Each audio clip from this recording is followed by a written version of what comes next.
You may have heard Stugotz mutter under his breath there. Delightful. You have no idea how delightful it is to see that face. Look how happy we are around here, Kurkjian.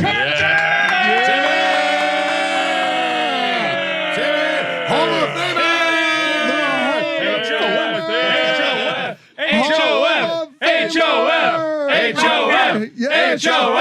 H-O-F! Yes!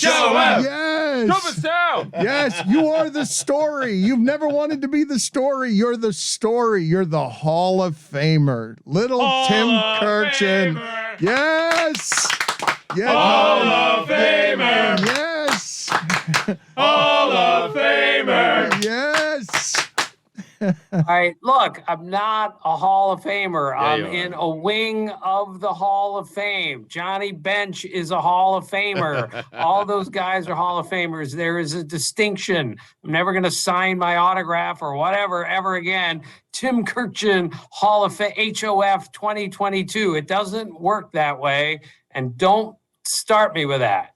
Whatever Timmy, you say, Hall of Famer. That's fine. You know who's not in the Hall of Fame? Not in a wing? Barry Bonds, That's right. Pete Rose, That's right. Roger Clemens. You know That's who's right. in? That's Tim right. Bleepin' That's Kurkjian. right. Yeah. Yes, Better that than is all so of true. More important to baseball than Barry Bonds and Roger Clemens. More distinguished. Timmy Kurkjian. Oh, Timmy Kurkjian. Oh, Timmy Kurkjian. Yes, you're This writing. is embarrassing. Stop it. Listen to No. me. You're writing an excellence. You moron. You have dedicated your life, Kurkjian, to box scores. You still cut and paste them because you meticulously care about this game in a way that every expert writing about sports should care about the thing that they're covering. You have grown to learn new mathematics in the game instead of being stubborn about the things you thought you knew. You are excellence personified in this field, as good at what you do as anyone has ever been at what they do in baseball. And you will accept our compliment whether you like it or not, because you are exceptional. Like, you deserve to be a Hall of Famer as a representative and a spokesman and a writer and a media member in that sport. Well, thank you, Dan. Honestly, thank you for all you guys. But I don't cut out the box scores anymore. There aren't enough box scores in my daily paper anymore. That's why I quit. Good point. But I did cut them out every single day for 20 years without missing a day. That is all true. And then when they collapsed my closet with all my clothes due to the weight of all my box scores, I decided maybe I should do something else here. But thank you, Dan, for the kind words. It's very, very nice of you and your guys there. Does Adam Silver look like a paper? I haven't gotten there yet. You said Adam Silver, though. I mean, Does Adam Silver look like a paper towel holder? He's the lone French fry and a bag of onion rings. How do you feel about the lockout, Tim? You have lived a lot of labor strife. You're old enough to remember how often we used to do this in baseball. You are covering the business end of this and feeling how about the lockout situation? Well, like everyone else, I'm not encouraged. And you're right, Dan. I covered the 81 strike. Marvin Miller screamed at me one day like I've never been screamed at before, and I deserved it because I didn't know what I was doing back then, and I'm not sure I know what I'm doing today. It's really difficult trying to follow this, but the bottom line is they got to December the 1st, and they weren't even close to reaching an agreement. And the two sides are so far apart at this point that I'm worried that the next 2 months at least are going to be just trying to pull this together. And then suddenly it's possible spring training will be in danger, opening day will be in danger. But I'm going to take the high road and say there is so much money to be lost here if there is no agreement. One way or another, they'll figure this out. And I hope I'm right about that. Timmy, why did Marvin Miller yell at you? Who yells at Tim Kurkjian? Well, I was like 12 years old covering for the Washington Star. I was filling in for Dan Shaughnessy on some things, and I just got some stuff wrong in the paper because I didn't understand what labor was all about. I didn't understand. I was much better talking to a left fielder than a lawyer, believe me. And I just made some mistakes. He read them in the Washington Star and he yelled at me for getting it wrong. And he was right. I got it wrong. It wasn't terribly wrong, but it was off base because I just didn't know what I was doing because I wasn't experienced enough. So, but it wasn't fun being yelled at by Marvin Miller.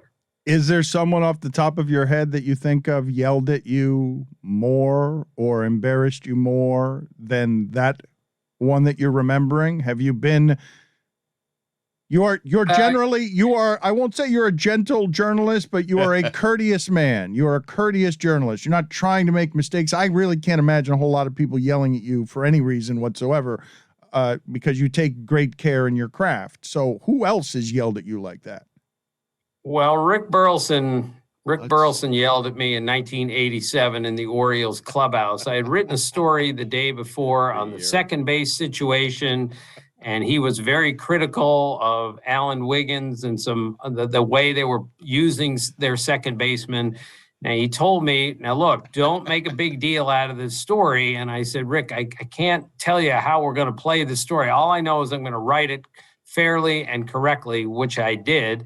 And we plastered it across the top of the sports page. And the next night after the game, after he went 3 for 3, I went to ask him a question and he screamed at me for about a minute and a half. It was really embarrassing and it was really bad. And after it was all over, the late Mike Flanagan, great pitcher, great guy, came up to me and said, "Are you all right?" Like that. Like a player came up to me after that because he recognized how bad a scene that was. I've, of course, patched it up with Rick Burleson soon after that. I know him. I like him. He's my friend in baseball, but that was a bad night for me.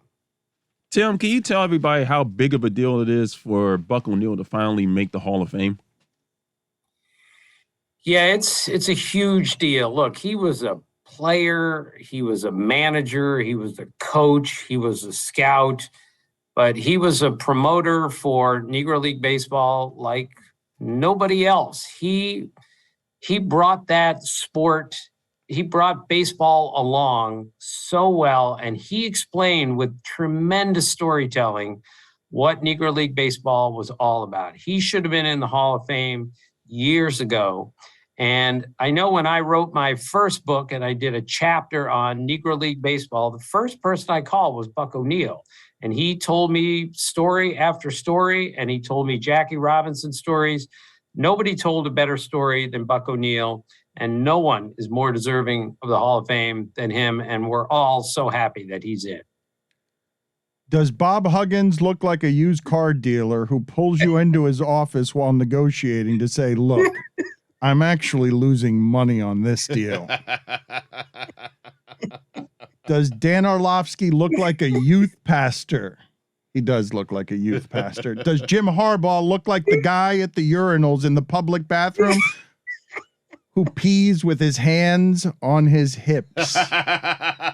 Harbs. That is a very good one as well. Tim, who do you, this offseason so far, the moves that you have liked, because we're always interested in those, and it would appear that Steve Cohen of the Mets is going to be the flashy new Steinbrenner guy, yes?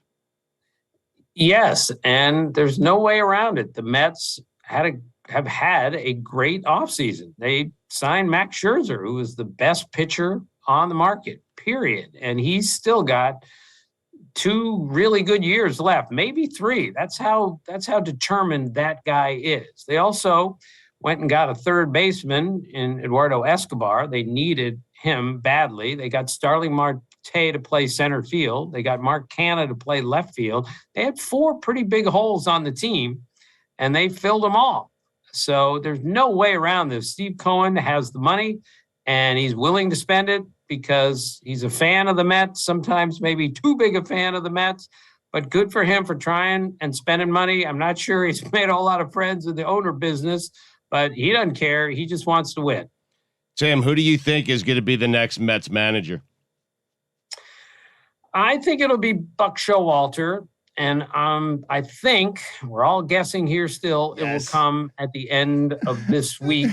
Buck Buck Showalter. I only asked him for that to get your response to his answer. And I know Tim Kurkjian loves Buck Showalter, but it is so great, Tim, that they keep him and LaRussa still banging around out there. How old is Buck at this point? I remember when he was an old man as a young man when he was the manager of the Yankees. White Sox were great this year. I mean, Yeah, he turned 65 this year. I just turned 65 the other day, so I know because we're born in the same year. Buck is 65, and look, I know you guys make fun of managers and everything. That was younger than I thought, right, Billy? You thought he was older than that. Only 65? I don't believe. I thought he was approaching 80, Tim. No, and he's a young Look, I'm not going to sit here and defend Buck Showalter. That guy knows more about baseball than anyone I've ever met. He's so observant. He's taught me so much over the years. I think if he gets the job, he'll be great for the Mets. So that's what I think. And he's 65, not 85. It's the secret to aging. Look 65 at 40. That's unbelievable. Are you saying you're alleging that Buck Showalter is a young 65? Put it on the poll, Guillermo, at LeBatard Show. Is Buck Showalter a young 65? I thought he was 65 when he managed the Yankees. I mean, does Mike McCarthy look like the under pressure mattress salesman who has to hit his quota by the end of the week or he will be fired? Does Bruce Arians look like the impatient store manager who's ready to fire Mike McCarthy at the end of the week if he doesn't hit his quota? Does Rob Ryan look like early retirement in Daytona Beach? He does. Save that one, yeah. Does Mike Greenberg look like he never misses an opportunity to clap during the Friends theme song? Put that on. That's one of the best ones we've ever gotten. Put that on the poll at LeBatard Show. Guillermo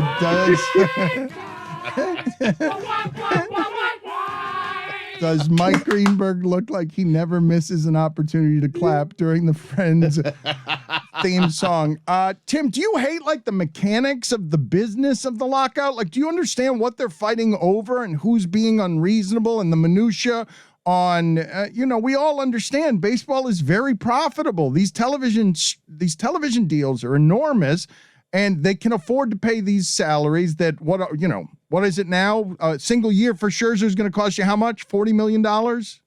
43 million. And yes, I'm confused, Dan, because they're fighting over so many things. But one of the big things they're fighting over is free agency and when a player should get to free agency. Now, of course, it's 6 years, which I always thought was great.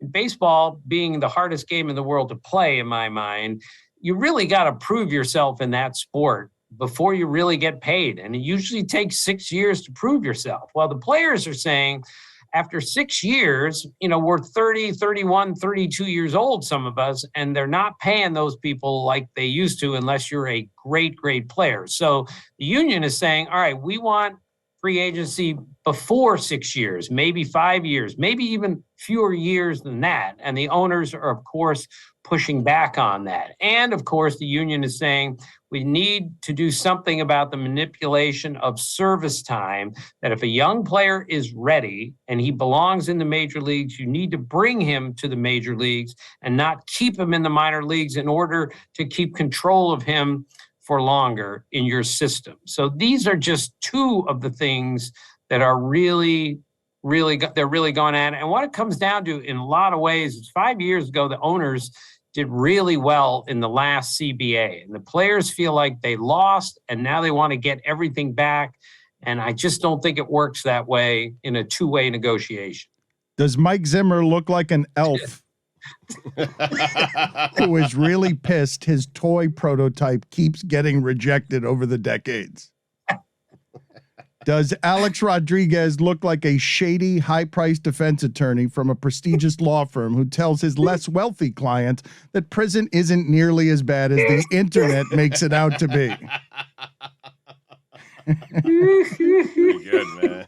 Does Dan Campbell look like the dad who angrily shouts obscenities at the teenage volunteer umpire at his 10-year-old daughter's softball games? He does. Now, right? that happened to me. My son was a really good umpire. He was umpiring in like at age 16. And some really loud fan at the first game my son did screamed at my son because he didn't call an infield fly rule with a runner on first base, and only a runner on first base with a pop-up to the second baseman. He screamed at my son and said, "What are you doing, ump? That's an infield fly rule," which of course he's wrong about that. So I look back at this guy and he looks at me and he goes, oh, you're the baseball guy, right? And I said, well, he said, "That's an infield fly rule, isn't it?" And I said, "No, it's not an infield fly rule. And that's my son out there, the umpire. You should apologize to him." Nice. So Shut him after down. the game, he did. Wait, you would go to watch your son umpire games? Yeah, I was an umpire too, and he was 16, and he asked me if I could come watch him work a game. He was good at it, and it was really part of his, growing up was working with adults, dealing with conflict, all that. He was a really good umpire. So yes, I watched him umpire several games, and I enjoyed it. Timmy, you were an ump? Because I think that's news to all of us. I'm wondering, did you punch people out? Like, what happened? How would you like call a strikeout?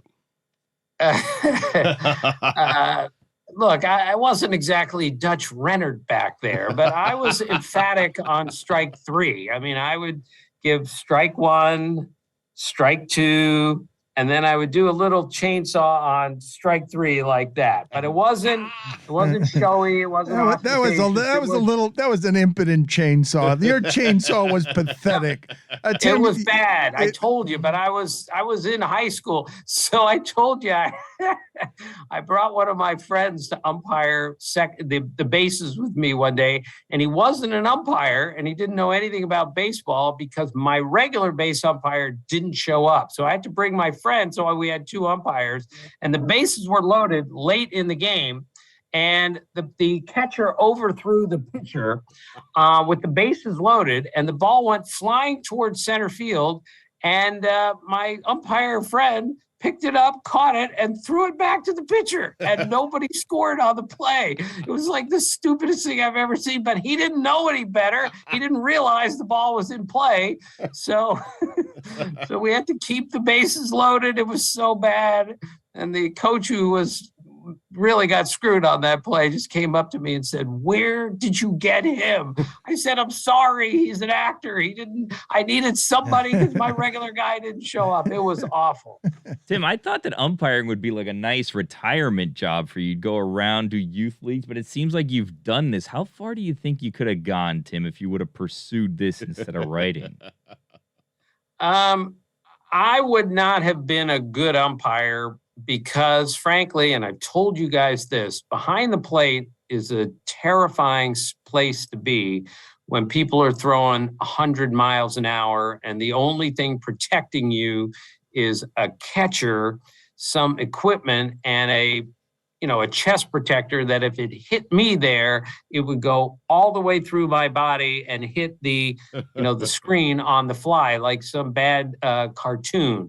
I've maintained, and you guys will yell at me again, I maintain the average fan wouldn't last 10 pitches back there as an umpire before he said, "All right, get me out of here. This is too dangerous and this is too scary." So I think my judgment on umpiring was pretty good when I was young, and I think I could work the bases, but I don't want any part of going behind the plate when somebody's throwing 100 miles an hour. You'd be fine. I could do it for at least 2 seasons. I imagine Tim Kurkjian, Billy, I imagine he doesn't punch you out. I imagine he says, "Hey, I'm sorry.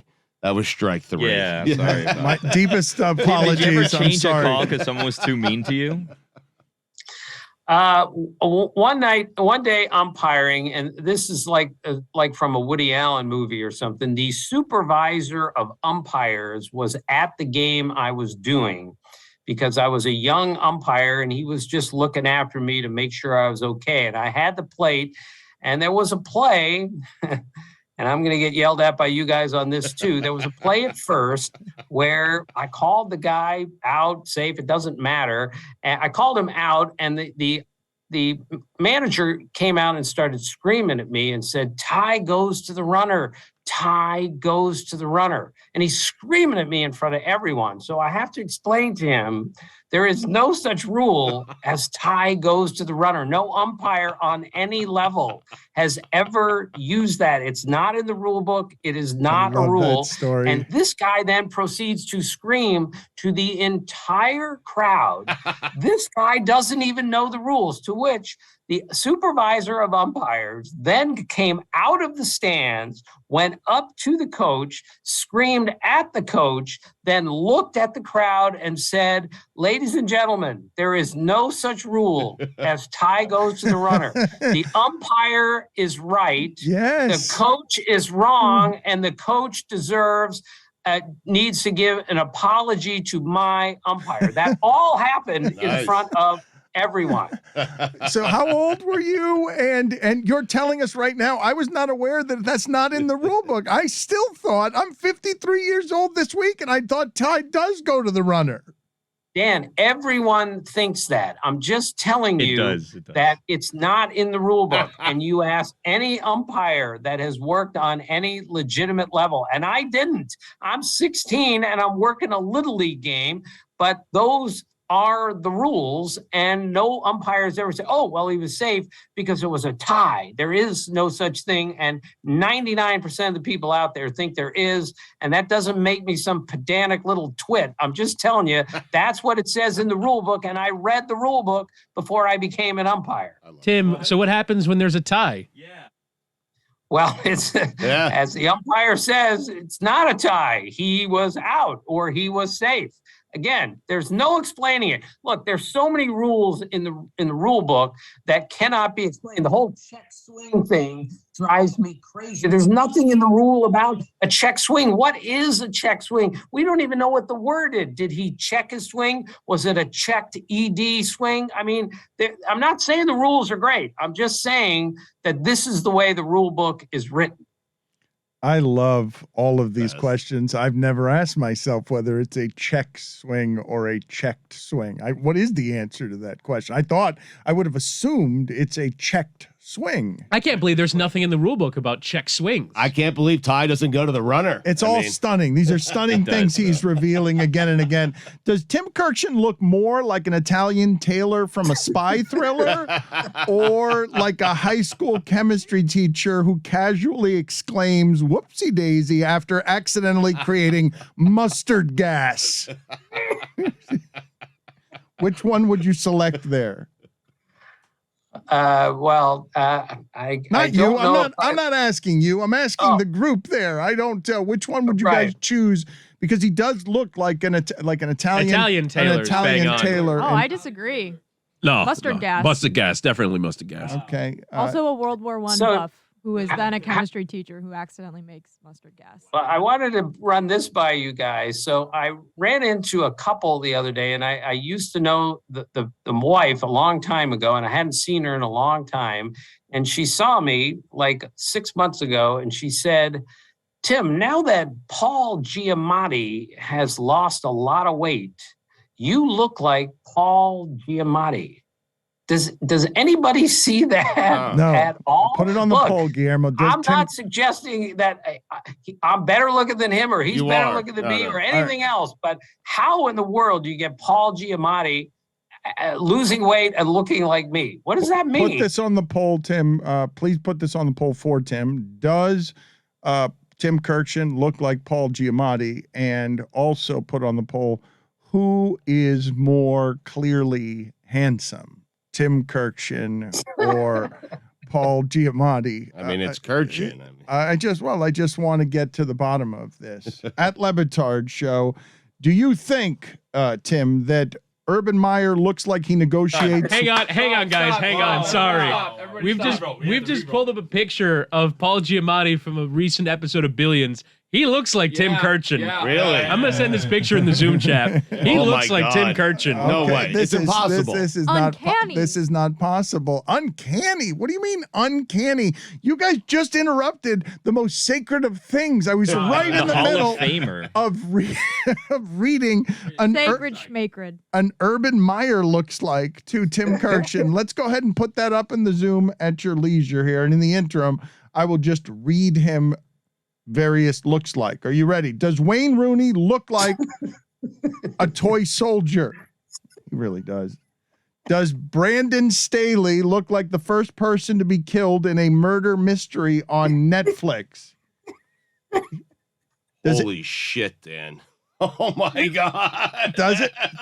Let's see what we have here. Paul Giamatti looks exactly like Tim Kurkjian. I mean, the new Paul Giamatti looks exactly like Tim Kurkjian. You need to download that picture ASAP. Well, let's reveal can we reveal to Kurkjian a photo now of Paul Giamatti? Can we have a reveal at some point during this conversation in the Zoom that allows us to reveal to Tim Kurkjian whether or not he looks like Paul Giamatti by putting it in front of him? Does Kirby Smart look like the fellow shopper who gives unsolicited advice at Home Depot? Are you laughing at these before? You're just Kirby Smart makes you laugh? Just the visual image of Kirby Smart? No, I just love the way you deliver them, Dan. And when you give one, it reminds me of another one. Who's the Lego policeman? Which quarterback That's is the Sam Lego Darnold. policeman? Sam Darnold. He's a Lego fireman. We need you guys to say.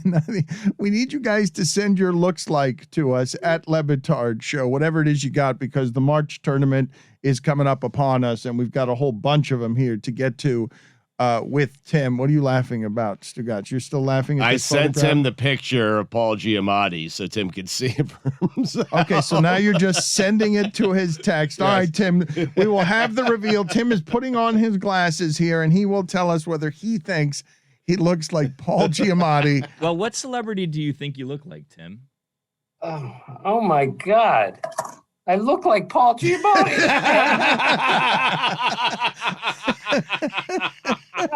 This is unbelievable.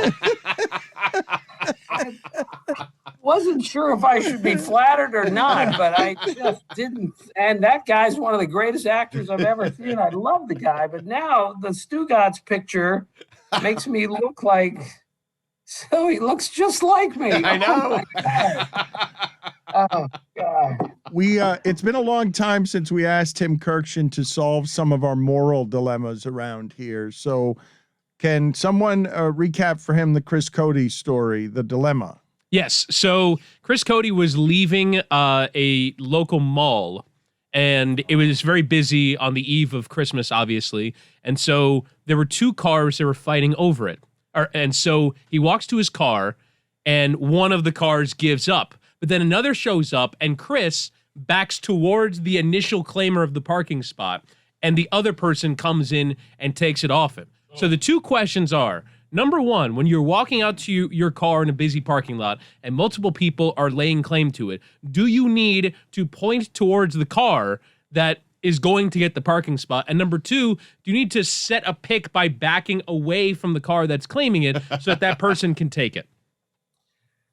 No, I don't think you need to be the arbiter you just have to say, I'm going to my car and I'm leaving. What bothers me a little bit is when somebody goes to the car with 6 people waiting and then sits in his car for 10 minutes, getting everything ready when clearly people are waiting. But I don't think it's up to me, who has already parked his car, to say, you're next. I'm not a parking attendant. I should just get in my car and get out of there. But look, this is me, fellas. I never, ever get involved in this. I will park a mile away from the mall or anywhere else just so I don't have to deal with what you're talking about. These people who take an hour to park their car to get 10 feet closer to the store or the mall, I don't understand it. Let's just park and get in and not have a fight over where you're going to park your car. Does Urban Meyer look like he bought his wife a vacuum for Christmas? Does Urban Meyer look like he negotiates with kids at a lemonade stand? You can envision that one, could you not? Does Arthur Smith look like the coach in a movie about a gambling coach who got in deep with some sharks? He had to disappear to a small town in Wisconsin and ends up coaching a group of misfit kids to teach them about love and life. Arthur Smith looks truly disheveled.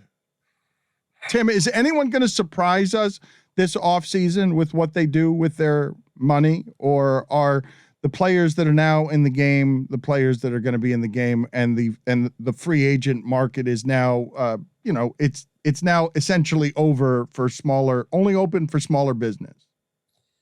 No, I don't think we're going to see any surprises because Texas, even though it wasn't a surprise, because we knew the Rangers had money, and then they went and got a shortstop and a second baseman and spent almost $600 million doing it.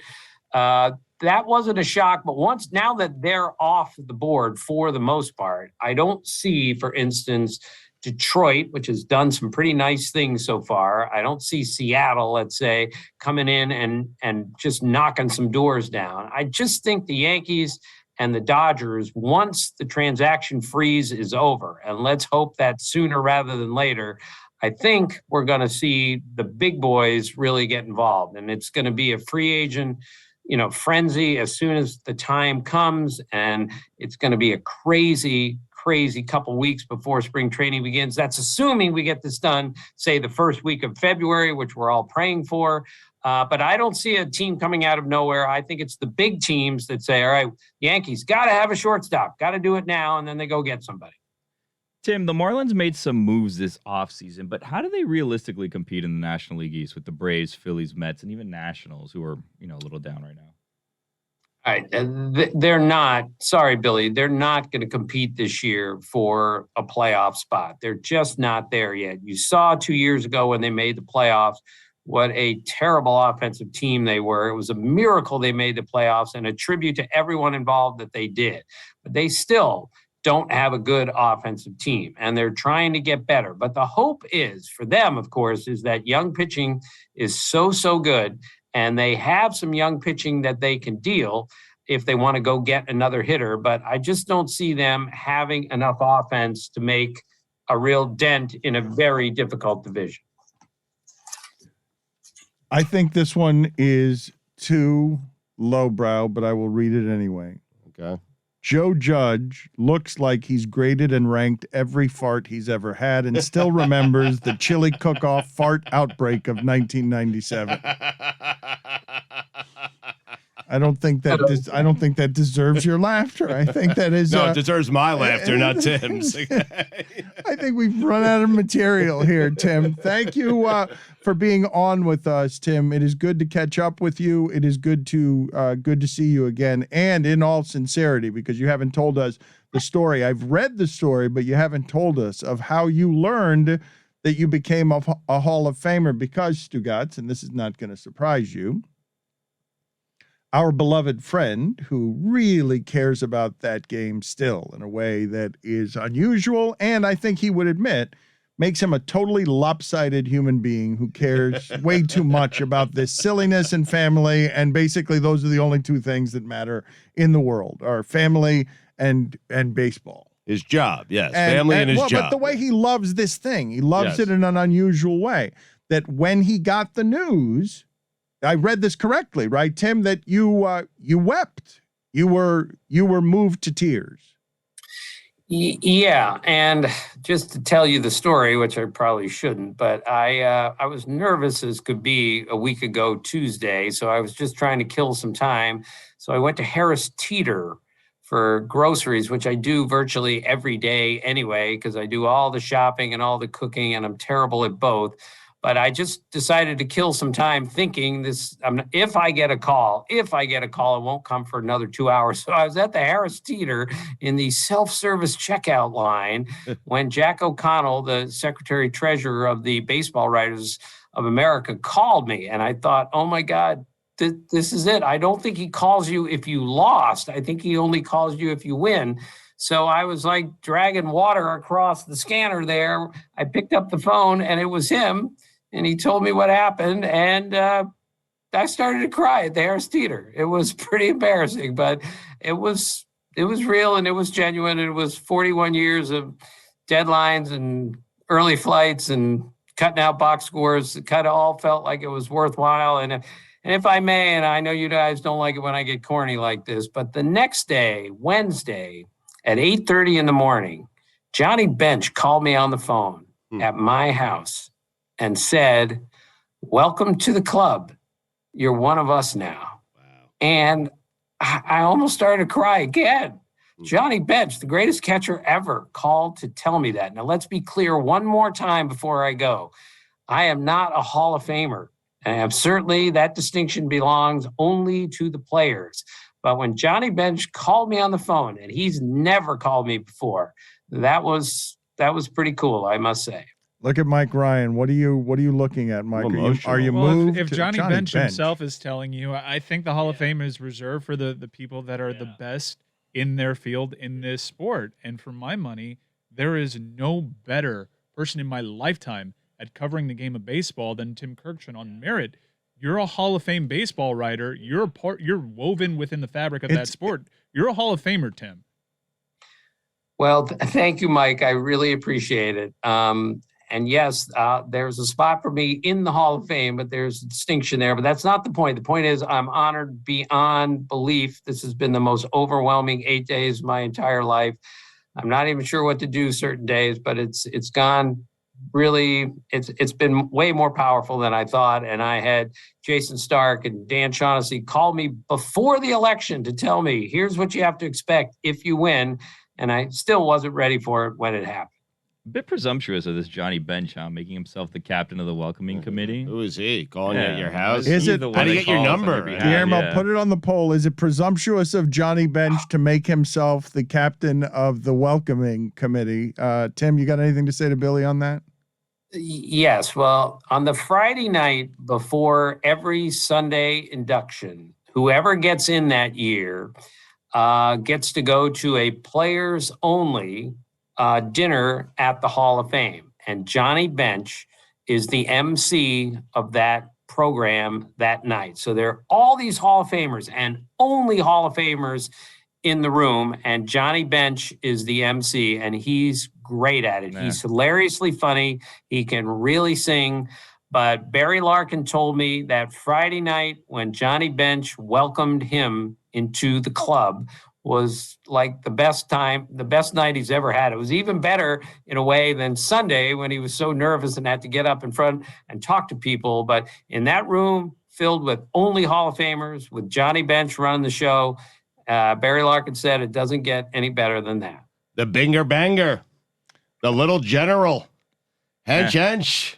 Thank you, Stugotz. Thank you, compiler for nothing. We're going to let you get out of here, Tim. But I do want, just so that the audience understands. Play for the big red machine, Dano. Thank you, Stugotz, for even George Foster, Davey Concepcion. Less than nothing. Thank you for less than nothing. The Red Stockings, Dano. Stugotz. Yeah. Can you articulate as a writer, Tim? You have made your living with words, written and spoken. Can you articulate for us why it is that Tim Kurkjian is moved to tears? Explain, articulate your love for this sport and what it means for you to be celebrated by this sport this way. Well, it's the only language we spoke in my house growing up was baseball. My dad was a really good player, and he gave his three boys, he taught us how to play. He gave us a real love for the game and a real feel for the game. And as you know, I also went to Walter Johnson High School, named after the greatest pitcher of all time. I worked for the school paper. It was called The Pitch. I did some work for the yearbook. It was called The Windup. But I didn't play in college. My two brothers were great college baseball players. And they used to joke with me in our house that I was the only one who wasn't good enough, the three boys, to play college baseball. Then both of them went into the Hall of Fame for baseball at Catholic University. So then the joke became, Tim's the only one in the family who isn't in a baseball Hall of Fame. So I guess that changed a little bit 8 days ago. So bleep them. Talk your shit, Tim bleep Kurkjian. them. Bleep Talk them. your bleep shit. Bleep off No. Kurkjian brothers. That's right. Tim Kurkjian got to the big Hall of Fame, the big one. No. So again, this is the only thing I've ever really loved. I've told you I stink at everything. I love basketball. I really, really, really love baseball. And it has been a part of my life since I was 4 years old, and I still love it as much today as I always have. And I always think of my dad on, the day I went in and everything else. that's why I cry, because my father would have been happy about this. Talk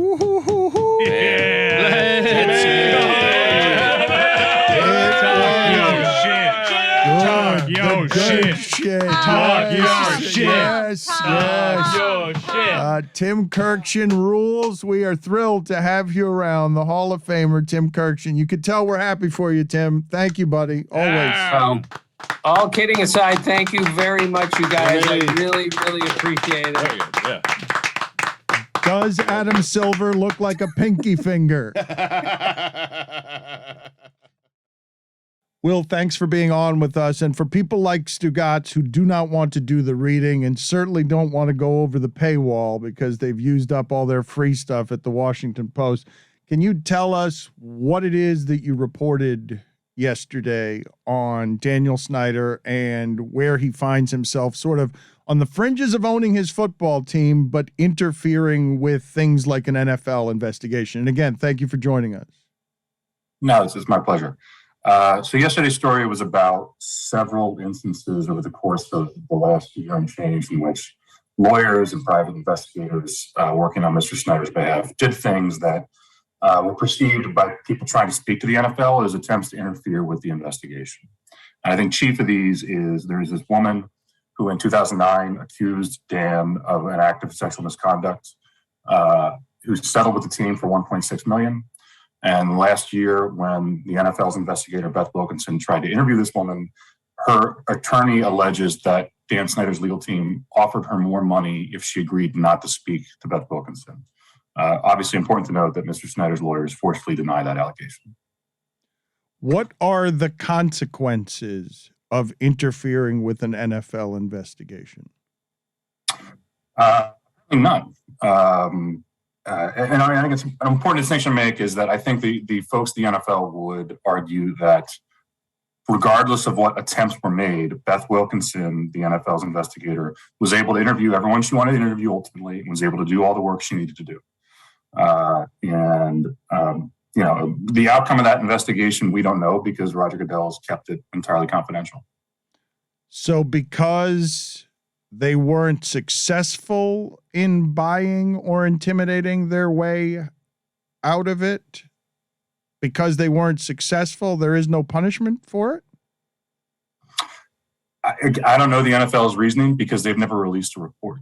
And we don't know what this lawyer concluded with regard to either what this woman said happened in 2009 between her and Dan, or how the NFL's lawyer viewed all the things we wrote about yesterday, all these efforts that potential witnesses for this investigation viewed as attempts to interfere with her work.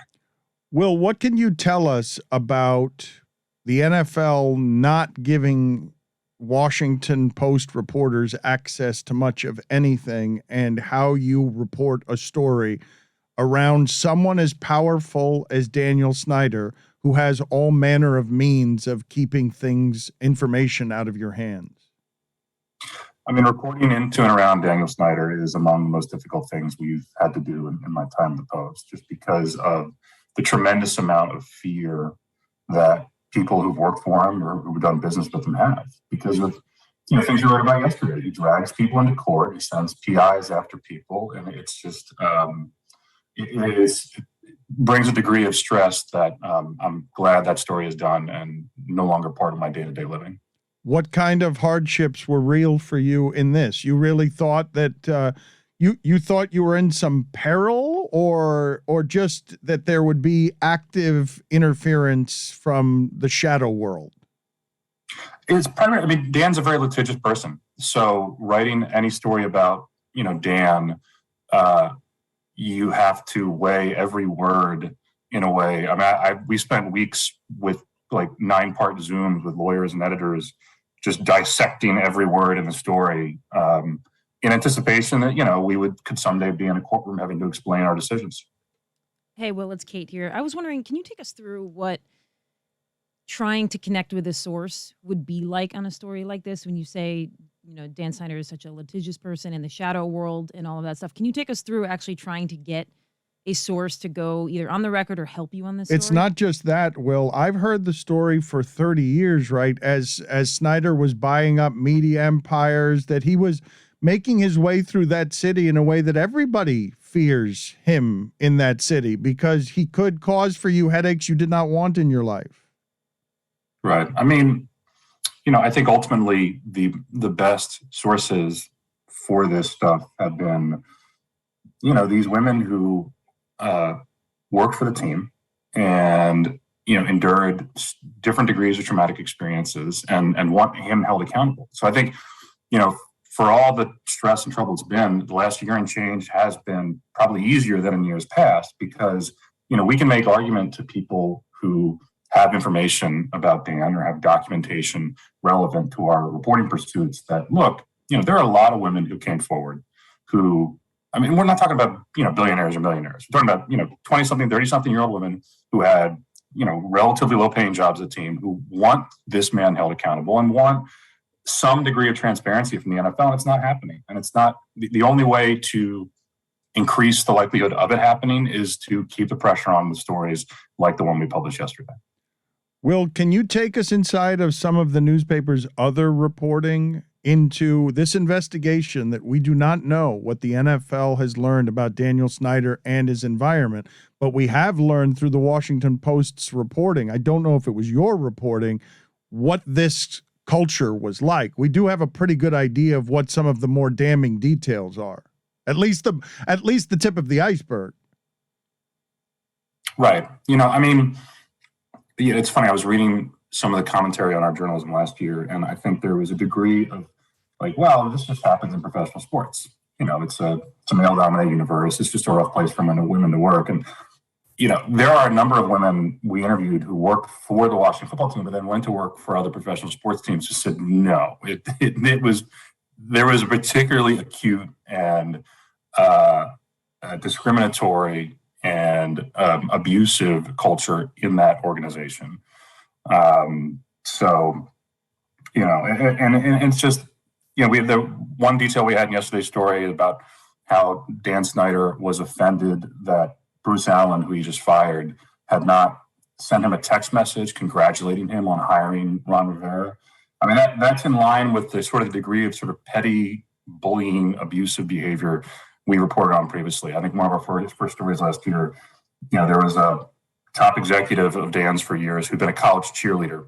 And it was just an ongoing joke. Dan would make him like do cartwheels on occasion in board meetings just, to get his rocks off. The detail that you're mentioning there about Dan Snyder, that is Dan Snyder was willing to go to court over. He was willing to he wanted contractually, it stated that Bruce Allen had to congratulate him by text for the hiring of Ron Rivera. Yeah, the timeline is that Dan fires Bruce, hires Ron, learned that Bruce Allen had just sent Ron a very nice text like, hey, man, congrats on the hire or congrats on the job. And Dan got pissed that he didn't also get a text from Bruce saying congrats on hiring Coach Ron Rivera. So the team used the pandemic to try to get out of paying Bruce what it owed him on his contract. And as they were resolving it, Bruce's legal team got a text from one of Dan's lawyers that said, something effective, hey, I understand Mr. Allen, Mr. Snyder have reached terms, and I also understand Mr. Allen has agreed to send Mr. Snyder a text saying congrats on the hire. And this is in July. This is now 7 months after he'd hired Ron Rivera. And Bruce, they resolved the pay dispute. Bruce never sent that text. It's my understanding, at least. For the uninitiated, can you just take people through what it is that you kind of hit glancing there, where Washington was particularly frat boy on the edge of all wrong, even based on what could be stereotypically Mad Men male environments? You're saying the Washington Post's reporting suggests that this is beyond the pale in terms of being a toxic culture, and we're not getting the details from a transparent investigation from the NFL, correct? Right. There has been previous journalism about the treatment of cheerleaders, and we've done some stories about that also. But, it was apparently a place where this treatment was also directed at, women like sales executives. I remember one woman telling me that her boss had implored her to get breast implants. And it said to her, if you're ever interested in getting breast implants, I know a doctor who gives us a deal on the cheerleaders and can make that happen for you. And for a lot of these women, these were just damaging experiences that they experienced. For a lot of them, it's their first job out of college, and so this is an introduction to them of what I guess is this how the world works? Is this how I'm going to be treated everywhere else I work? And for some of them, it had severe impact on their career arcs. Is there much more egregious than the reported details on the cheerleaders feeling at these retreats like they were being passed around like escorts, or there were obligations or responsibilities that came with the job? Are there many details worse than those that, again, are simply the reporting of the Washington Post, because the NFL doesn't want you to see any of this? Right. I mean, there's nothing more egregious than that we've reported. But I can say that Beth Wilkinson, the attorney that was initially hired by the team and then the NFL took over her investigation, she interviewed a lot of people who wouldn't speak to us because they were afraid. They were afraid of going public. So, I do believe there is information in her reporting that we're not aware of that, is currently just being kept under wraps by the NFL. Well, where does the Post go from here in terms of continuing to report on Dan Snyder? We're very interested in what was alleged to have happened on Dan's plane in 2009 and how the team responded. And, we're very interested in what Beth Wilkinson concluded with regard to a number of allegations involving Dan. And there are, I'm certain, people out there and documents that add details to that and answer some of those questions. So we'll keep looking. Can you tell us, when you say, I'm glad to be done with this part of the story, there's a risk involved in all of this, right? I mean, as you do all these lawyer calls and everything else, you're finding yourself, these are no fun because you have to get so much of this stuff vetted and people are afraid to talk to you. So this story, when I ask you, Bezos is reportedly interested in owning the Washington football team. The reporting of the Washington Post, which he owns, can help put pressure on Snyder. And yet your journalistic arm, without any word from Bezos, would simply be doing this work because you're the hometown paper and this needs to be investigated. Right. I mean, there's been a rumor around this since the start. I think people close to Dan have spread it, that our work is all just Jeff Bezos is sicking us on Dan so he can buy the team. That's, fundamentally false. I've never spoken. Actually, it's not true. I've spoken to Jeff Bezos once. He was coming out of the bathroom once when he visited the Post a few years ago. And I bumped into a security guard. He has no role or influence in our journalism. And frankly, it'd be kind of a nightmare for me if he owned a team, because every story I would write about the team would have to have this huge disclaimer that, by the way, the guy who pays my paycheck also owns the team I'm writing about right here. How have you navigated the difficulties in the journalism here? Because what I have seen in some of the reporting that gets done around this, whether it's Ronan Farrow that we're talking to or someone else who has invested in making sure that some of these details get into the light out of the darkness, these women are trusting you with something when they talk to you. These women are scared that they're going to be made victims yet again by the system punishing them. And you have to walk around trying to honor their stories, correct? It's not necessarily advocacy journalism, but it's not exactly impartial either, right? I would disagree with that. There are, it's like anything. We just do the best job to ascertain what we think happened, what is supportable we can put in a story, and then, we fact check it and lawyer it. There are certainly women who've come forward and spoken to us with allegations that we didn't put in stories because they didn't line up with other things we were hearing, or we just had some questions we couldn't quite answer. So, at the end of the day, it's like any other story we do. And the nice thing about working at the Post is that there's a lot of editors and a lot of lawyers and a lot of smart people other than me on these calls who are invested in making sure the stories are accurate and defendable. Will, I don't think people understand just how much vetting goes into writing this kind of story when you're trying to avoid a litigious rich person. But can you explain to us, if I was having an honest conversation with you around the bar about what you think happened versus what you reported, if you were saying every rumor that you had heard that you believed to be true, but you couldn't make so true that the lawyers would allow you to do it, that place was the worst, was it not? Like by any standard, what the NFL would reveal in a transparent investigation is, oh my God, this is so much worse than what even you would consider NFL frat house behavior. Yeah, and I think, that's part of the, there are people who believe that's part of the reason why the NFL has handled this the way it has. It's no secret that Dan has not managed the Washington football team in a way that's beneficial to the NFL. They don't make as much money as the team does not make as much money as it should. And he and his ownership have been repeated instances of just bad public relations for the league. But he has a very Trumpian reputation. And there is a belief that if they actually tried to force him out, he would sue every last one of them. And it would just be an absolute nightmare. So it's, the juice is not worth the squeeze, as the saying goes. Is that where we are with this? That the reason that Snyder will not be gone and has whatever this role is now, because explain, please, the role that he is functioning in now, where he's off to the side of the team, but his wife runs the team. Like, I don't even understand what it is. You're telling me that is just the purgatory that these sides are existing in because these other NFL owners are terrified that he's just going to sue them and then all of them are going to end up getting deposed on shit? That's a belief, and I think the best phrase for what's going on with Dan right now is he's in double secret probation. He is technically he's off the record, punished by the league, and his lawyers claim not suspended and can show up in the office whenever he wants, but he hasn't shown up at the office. Tanya, his wife, is running the team nominally and representing the team at meetings like the league owners meetings this week.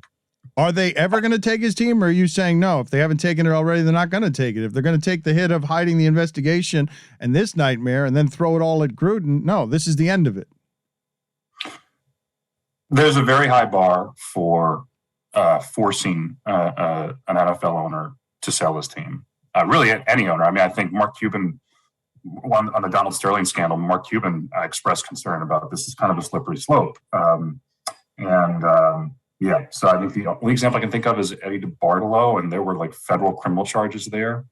Yeah, I think it's a pretty high bar, and I would not be surprised if Dan continues on the team and passes it on to his kids as he plans.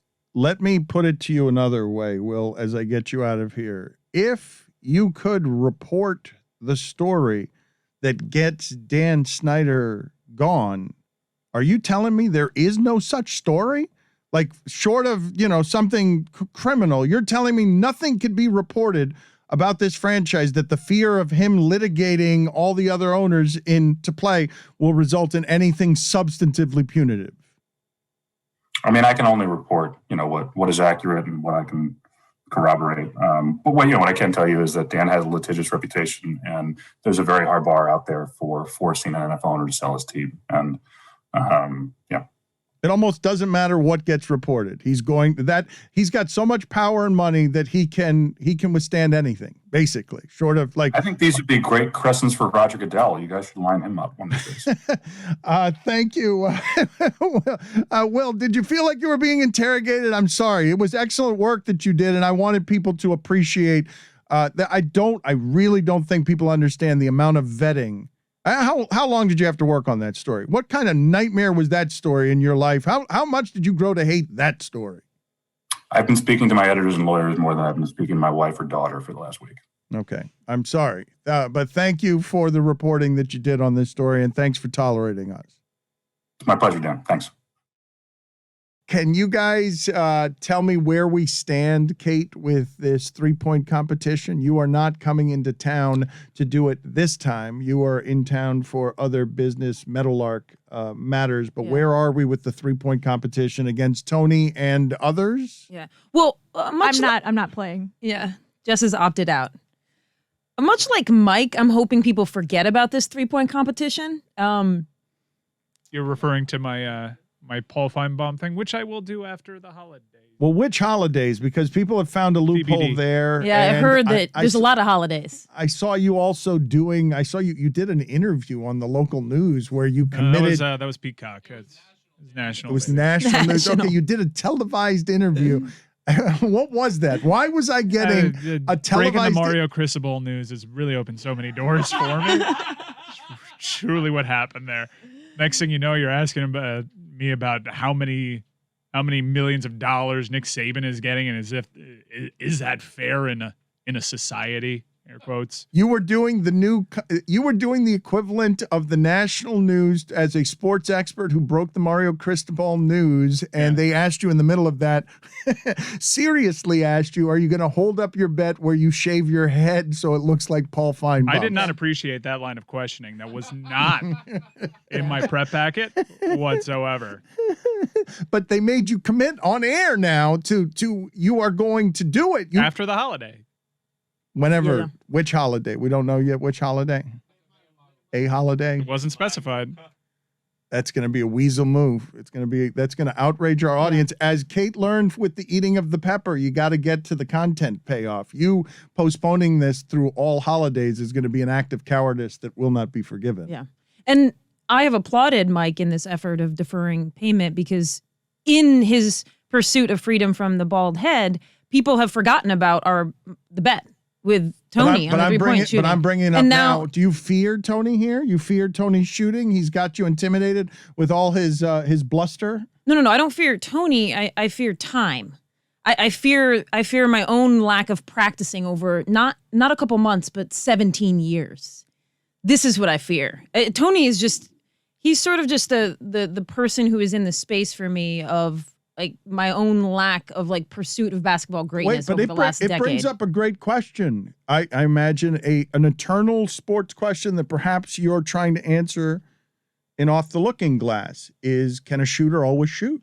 Like, isn't that what we're questioning? Because you wouldn't have any questions about whether you'd be able to beat Tony 17 years ago. No, none correct? at all. None, zero. None. You would say, I will torch him. I will show him a level of shooting skill that he doesn't understand because he underestimates everything I am. And I feel that I can say this because after it's been 15 years about something you've done great, the rule is that you can speak about it as if it wasn't you. But in college, I would routinely shoot, we'd break up and we'd shoot 100 threes. You'd shoot 20 from each spot. You'd take 10 minutes and do it. And I would probably on average make like 85 of them. But now, the last time I shot, it was outside, it was windy, and it was not good for my ego. And this was like 2 weeks ago. No, but outdoors in the wind. I know, that's and that's what I'm telling different thing. myself. That's a totally different thing. Outdoor Right. in the wind changes everything. I know. But I haven't been able to get an indoor hoop to see really where the skills are at. But can shooters always shoot, Mike? Don't you assume that if a shooter, like if you don't pick up a basketball in 17 years, but you were somebody who could make 85 out of 100 threes, that wouldn't take you very long to round back into some sort of shooting form, no? Here's what you're missing out on. 10-Day Tony's also a shooter, and he hasn't taken 17 years off. Tony's been dripping wet since I've never been off. last evening. No, I've never been off. I'm always on. And I understand that, look, the answer is this. Shooters can always shoot, but it does take a little bit of time to get back. The rust, you got to crank the rust out. You got to get it out and get everything, well lubricated. Because obviously, as you know, Kate, you get into a gym, you start shooting around, you're like, I don't have it today. You do. I'm saying I always do, but I'm saying other people. Oh, you've heard of these stories. Correct. Is I've what heard you're of saying. other people saying, walk in and be like, I don't have it today. Lubricated's always going to do that to me. I was talking to Matt Bonner, former Spur, like a month ago. And he You was like sandwiches. yes. And he I don't Great shooter, understand by that the joke, but I'm going to pretend I do. That's Great shooter. Okay. And he suggested that shooters can always shoot because I was running this by him. Like my fear, the amount of time I think catching up with me. I want to take bets. I think you're going to beat Tony, and I actually believe that Kate is going to regain her form, and I believe Tony underestimates what the highest level of shooting in. Hold on. I do not underestimate Kate whatsoever. She was a legitimate D1 player. Like, there's only so many people that can get to that tier of basketball excellence, okay? Something that I was not even close to being at all. Hey, But you were sure. I mean, it was JUCO. I got hurt. Don't sell yourself Yeah, short. I had the knee Tony plays in a rec surgeries. league with Nicky Jam, so. Well, yeah. Carlos Arroyo too. Carlos Arroyo's in it too. Bonafides. Yeah, but Again, that's neither here nor There's there. another word I don't know how to say. Bona fides on Carlos Arroyo. Wait a minute. Oh, Dan, he's a He's an baller NBA still. player. What are you Those are the doing? no, those are He's still a absolutely. baller. Look, Carlos Arroyo will dominate any. What is he? 50? He will dominate any game in South Florida. You're just also about. selling Nicky Jam short. Yeah. His last name is Jam. Yeah, he can't dunk, but his Carlos last name Arroyo's is Jim. He has a Yeah. bakery now. I'm sure. Wait, he's got a bakery. Carlos or Nicky? Am I not helping? Well, two of them, both of them. We will get this 3-point competition underway. Hopefully, we'll be able to gamble on it because I want to bet Kate. Well, we were trying to get this done, but the Chicago Bulls had themselves an outbreak, so the plans were kind of shelved for this week. But we're still working on it. Speaking of gambling, we have an exciting development. You can compete against Jess. Well, everybody really, but you can compete against Jess and try to predict all of the bowls at DraftKings and see how you do against us. Yeah, bowls, college bowls. Exactly, Billy. Bowls, It's bowl. It's bowl bowls. season. Bowls. And we have a What did I Bowl say? Mania free-to-play pool on DraftKings Sportsbook, and I'm going to be joining. I'm very excited. Picking bowl games is very difficult because players opt out. They decide not to play. Sometimes there's postseason things that happen. They declare for the draft, etc. So predicting bowl games is very difficult. I know Stugotz, I think, failed for 17 consecutive bowl games 2 years ago. It's very difficult. So it's kind of, if you don't know college football or bowl games, like you're probably in as good of shape as someone who's watched every game this season. So it's a free-for-all. Everyone can join. It'll be fun. You'll have a reason to watch like the Duke's Mayo Bowl. The even if you're not- Toledo is playing in the Bahamas Bowl. Yes. December So 19th. the poll closes on Friday because that is the first day of bowl season. So Wait a if minute, you want to what- join, make sure you do it ASAP. What happened back there in the back room with Whittingham? Was the Bahamas Bowl something that excited all of you? I love the Bahamas Bowl. Love it. Fantastic. I wasn't there like a Statue of Liberty, like flea flicker play on it was like a 58-55 recently. I was asking Billy if it was still brought to you by Popeyes. Unfortunately, it is not. Okay, that is too bad. No, it's just the Bahamas Bowl now. I wanted to ask you, Kate, because Kate Fagan, you should check out what her and Jessica are doing off the looking glass. It was very exciting to see the look in your eye because you're saying this is a dream project for you to be able to talk about sports this way. So I will direct people to that podcast in a moment, but I wanted to talk to you about what happened with Candace Parker last night, where it felt like it fell out of the sky, that everyone learned at the same time, okay, she used to be married, or this is one of the great athletes across women's sports. She used to be married to a man, and now she's marrying a woman, and they are pregnant with a child. And so that was news to everyone, yes? Yeah, that was news to everyone who pays attention to sports and news to a lot of people in women's sports who are insiders. Like, because she puts up an Instagram post, and not that they're getting married, but they got married 2 years ago. And I'm like texting people that I know who are like, have been, GMs in the W, and they were like, wait, what? So this was not something many people knew, like who were close friends with her, of course, because she's been married for 2 years, but like a lot of people in women's sports had no clue.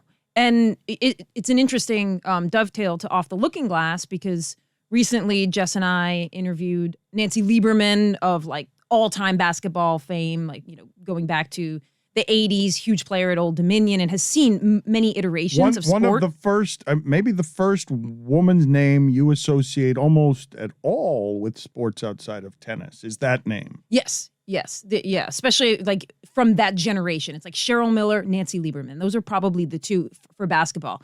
And she was saying when we were talking to her about like that she, had been talking to like Martina Navratilova recently, and they were just lamenting that in their generation, there were so many things they couldn't be themselves about, whether you're talking sexuality, whether you're talking about even the way they might play, even the way they might dress, just everything about women's sports back then called for a certain behavior pattern. And it was interesting hearing them just almost with envy looking at this generation now, Candace being a part of it, but also Candace bridging the gap. And that's what's interesting about Candace, because she was married to Sheldon Williams, and much of her brand was defined by this. Like, there, around women's basketball, there'd be a lot like, well, Candace Parker sort of holds up the ideal of like a mom, like that sort of that stereotype in women's sports that felt like the ideal for a very long time. And now, I don't know the inside of Candace Parker, but it was interesting to everybody in women's sports that she had married a woman 2 years ago because of how much of her brand was like solidified in this other lane. And that she had kept it private and kept it away from the public eye. When we've also had conversations on the show about how, specifically this week's episode, about how female athletes now, to make more money and become more famous and like kind of bridge the gap between their salaries and like the level of fame that they want, they have to portray themselves as a brand and like put their personal lives forward so that they can appeal to more fans. And so like to do that and keep it private, I think is really interesting when a lot of female athletes in particular are showing more of themselves to be able to have more opportunities. Yeah. I mean, Sue Bird will always say this thing, the LeBron thing where it's like, shut up and dribble. I mean, Sue Bird will always say like, female athletes, we have tried to shut up and dribble, but that doesn't sell women's sports. You have to sell women's sports on all of these other factors. And so there's a lot of interesting timing issues with Candace, like putting up that Instagram post now. And Candace sort of stepping into a lot of parts of who she is that we haven't known, like when she spoke openly about not liking Gino Auriemma and Gino not liking her and why she won't play for Team USA anymore. So she's reached that like Teflon stage where she just won a title with her hometown team and she'd won one with the Sparks. She's won a gold medal. So I think she's reached a place where she's like, who can touch me at this point? But if we're in 2021 and we're trying to have a conversation about sexuality in 2021 and what business it is of ours in sports, how fascinating it is to have you talk about the women who were the pioneers, because Navratilova and Billie Jean King were pushing the boundaries on sexuality back when it was really impolite to do so, because tennis back then was very much white skirts and curtsy and be the idea of a sportswoman that a man would prefer, that like Chris Evert would date Jimmy Connors. To go from that sexuality bending to a woman who was married to a man and now proudly marries a woman, emboldened, feeling like she can do that with her brand, that does represent progress born by those women who did it in the 70s. Oh, for sure. And the foundation they built, even though at times they couldn't be fully, and this isn't just sexuality, but in a lot of different ways, they couldn't fully be who they are. Martina being the pioneer. She's like the Ellen of the women's sports world for sure. But I think even when we talk, I'm mentioning Sue Bird again, because she always talks about how she wants to be the person, the disgruntled former player when she's 60, who looks at what female athletes get now and they have envy, because that means that they have, the generation before it did something positive. And like men's sports, it's almost like they have reached some sort of warp speed on feeling that way, because there's just so much inheritance in men's sports, but it's not the same in women's sports. There's still these like very giant leaps forward that have happened very quickly in the last 5 years. Like Sue was like, I used to hope that 20 years from now, I would be disgruntled former player. And now I'm already looking at Paige Beckers at UConn, and she already probably has numerous deals that total more than millions of dollars. And Sue, of course, NIL didn't exist, but 20 years ago when Sue was at UConn, even if it did exist, she would not have those types of deals. So like women's sports is moving fast. Even if your listeners might think that's complete bullshit. It is moving fast. Well, you have lived long enough to actually, now you're interviewing the pioneers. Like Nancy Lieberman Nancy Lieberman was out there alone on behalf of the sports that weren't tennis. Alone. And women can do this too. Yes. Yeah. There was nobody with her. Who else was with her? Maybe runners? Like, was there... I feel like Nancy Lieberman is associated with basically this is a pioneer of women's sports because she gave us all permission. She gave you permission, didn't she? Oh yeah, because I mean she's from Queens. She's from the Flatbush area of Queens, so she possessed something in women's sports. Flatbush is Brooklyn. Okay, I'm sorry. No, it's okay. Did I say Queens and then Queens. I said Brooklyn? You're and that Shamiqua, she's from Queens. We've had so many women's sports pioneers on our show. From New York specifically. That's right. But yeah, she was the flashy New Yorker kid in a time when women's sports was very polite. Like when it was all yes ma'am, no ma'am, yes sir, no sir. Nancy Lieberman was the flashy New York kid who was willing to do the media game and the hustle and say the things and rock the boat. And that hadn't been seen before Nancy Lieberman came along. Tell people why it is that they should be listening to Off the Looking Glass here. And I encourage all of you, because I should probably tell you more often than we do, that we are very grateful for the way this audience supports this show. And we are now doing other projects and satellite projects that are part of our universe that we're also very proud of. And this is a dream project for Kate Fagan. And when you came in here, I looked at the look in your eye. You're just really excited about what you're getting to do with this platform. Yeah, and I think I'm going to speak for Jess here because we talk all day, every day about this project and putting it out. But like, I think we both love it because we get to do really interesting things about women's sports in a new way, where it's not just earnestness, it's not just like eat your vegetables, it's not pounding on the table being like, pay attention to us, or here are the terrible things in the sports world, why women don't have a place. No, we're doing really fun things. We have a lot of sketches. It's humor driven, it's joy driven, which I don't think women's sports gets a lot because so often we are brought in to talk about, the sexual harassment case or the lack of investment. And we certainly talk about the ways in which the economic investment domestic abuse. Yes, exactly. Like you get typecast. I mean, is this not part of what happened to you with your career at ESPN, where you were tired of being the one summoned on the 3 issues that women journalists could come out and have an opinion for? Yeah, and Jess knows this too and feels it at times, and then you get pigeonholed as super serious wet blanket person. And this show is nag. There it is. I hate the sound of her voice, and she's always talking about things I don't want to hear. But this podcast is fun and joy-driven, and we've got sketches, we got fake ads, we have audio essays about really compelling gems from history that we're so excited to tell. And Jess and I have so much fun doing it. So even though we've talked here about like, we're talking here about Candace and like sexuality and all these things, like this podcast is really about bringing the joy to women's sports that all of the female athletes I know who play it feel.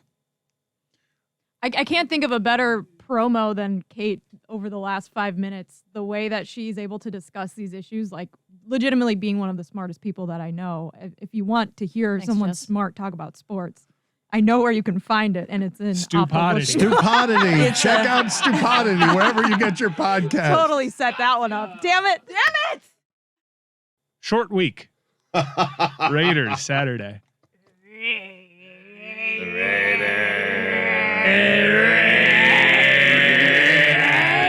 December.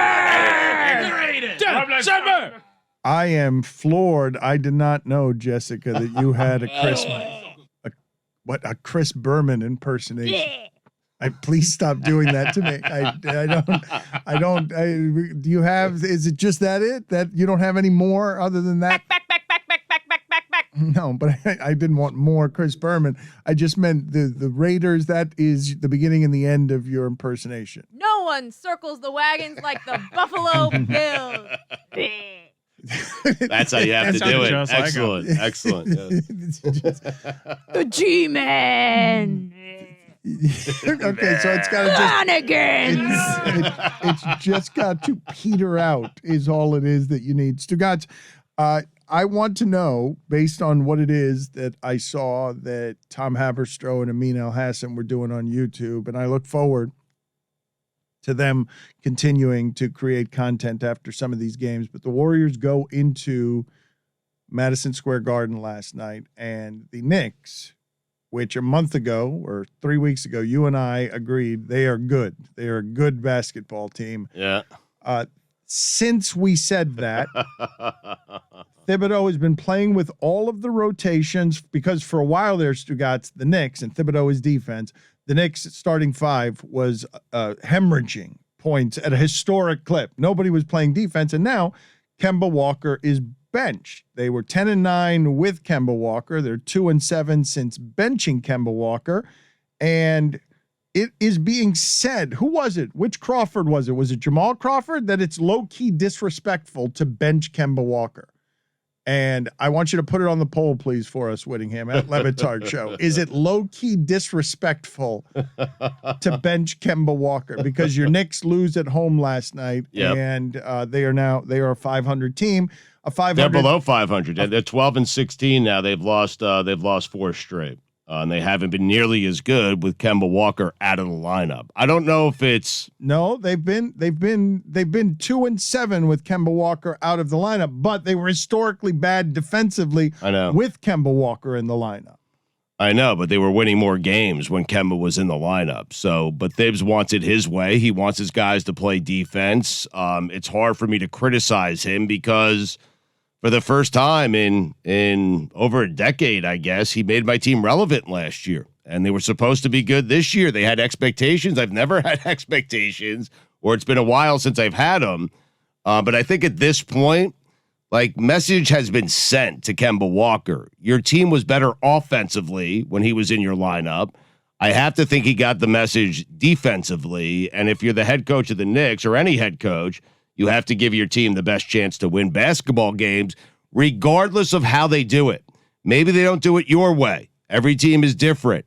But if they're above 500 with Kemba in the lineup, and they're below 500 when Kemba's not in the lineup, then you got to put Kemba back in. It was 10-9 and 2-7. Those aren't indicative samples. 10-9 is a big difference. But schedule does matter, though, Stugotz. I know. Who are the 9 you're losing against if you're going to make those kinds of changes? But Thibodeau has decided he doesn't want historically bad defense. The thing I wanted to ask the group, not about the Knicks, Stugotz, it's about the winners last night and the celebration of the winners, because it's pretty rare that you get to realize as you're watching it in that moment, oh my God, I'm seeing the best ever at this, which is Steph Curry at shooting a basketball.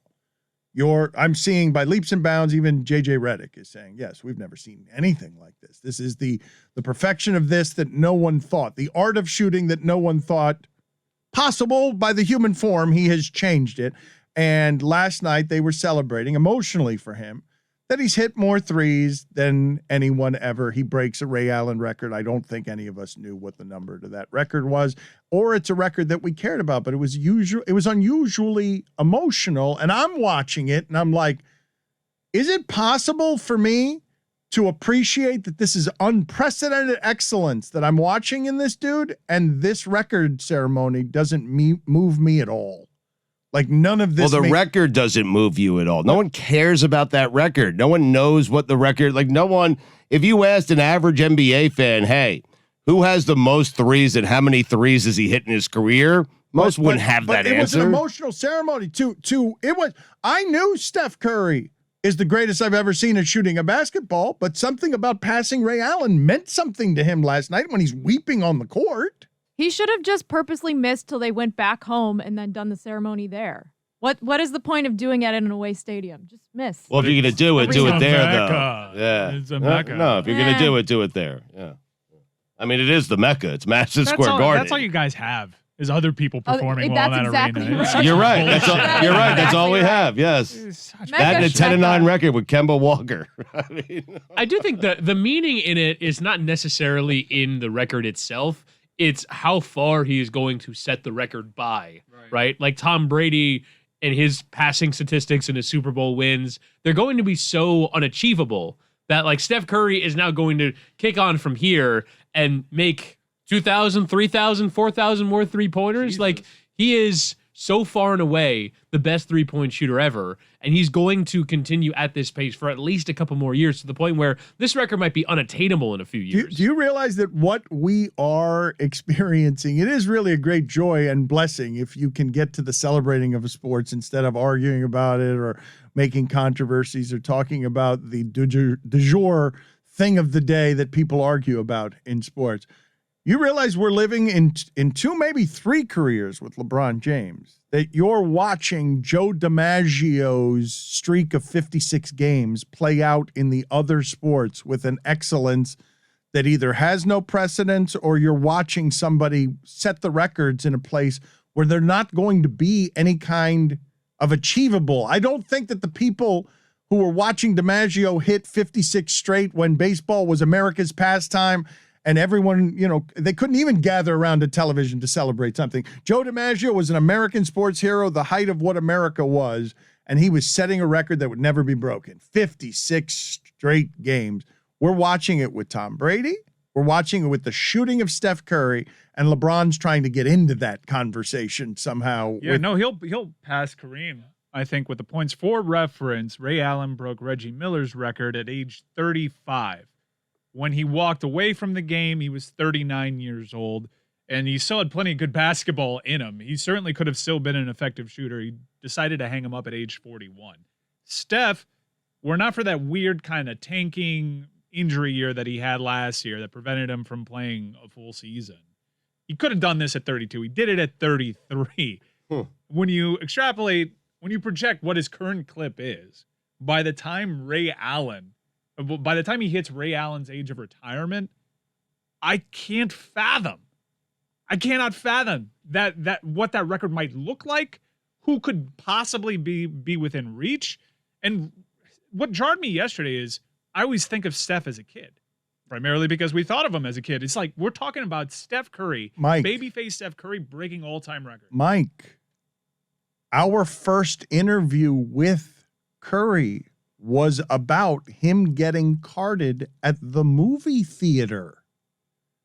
He was getting carded at the movie theater. Probably could still get carded at the movie theater were he not so famous. He just broke the 3-point record, and yes, he's a veteran now and a champion and decorated, but he's the best shooter we ever seen 5 years ago. He's only gotten somehow better since then. Not in a big spot, though. He's a great shooter, but like if I have, for the love of God. No, I have my top 5. Listen, I have my top 5 3-point shooters that I would want to take a big 3 over Steph Curry. Right. I do.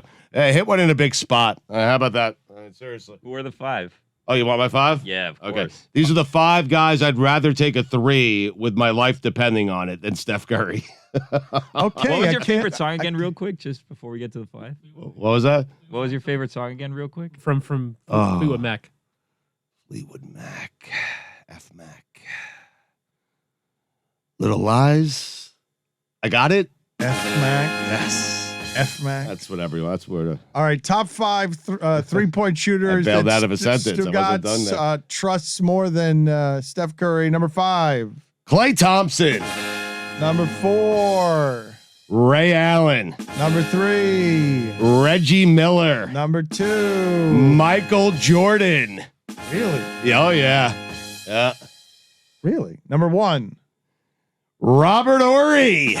Oh, excellent. Big Shot Bob. Yes, excellent work. I left Stugotz. out the Birdman. I can't believe that you are auditioning. You saw what Mark happened. Fidrich? You saw what happened with Skip Bayless and Kevin Durant, where Skip Bayless was trying to praise Kevin Durant last night. Are you watching, LeBron? This is what an MVP looks like.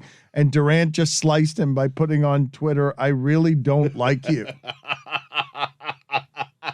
And by doing that, Durant almost got me to like him. Just a slicing, just a cleaver to the chest of Skip Bayless with just, I really don't like you. Please don't compliment me.